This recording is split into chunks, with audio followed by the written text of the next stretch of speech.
زیر قدم ہے عرش معلا، زیر قدم ہے عرش معلا۔ بسم اللہ الرحمن الرحیم۔ شروع اللہ کے نام سے جو بڑا مہربان نہایت رحم والا ہے۔ اللہ کی نعمتوں کا شکر ادا کرنے کی دعا۔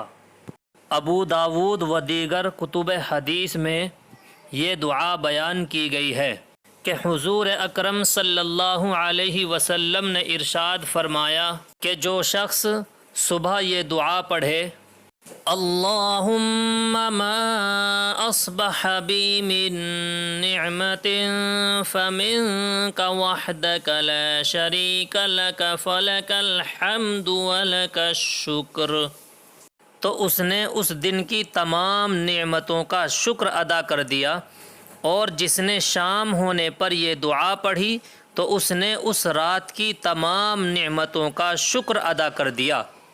اس دعا کا ترجمہ یہ ہے، اے اللہ، جو بھی کوئی نعمت مجھے یا آپ کی کسی مخلوق کو آج صبح ملی ہے وہ تنہا آپ ہی کی طرف سے دی ہوئی ہے، آپ کا کوئی شریک نہیں، آپ ہی کے لیے تمام تعریفیں ہیں اور آپ ہی کے لیے سارا شکر ہے۔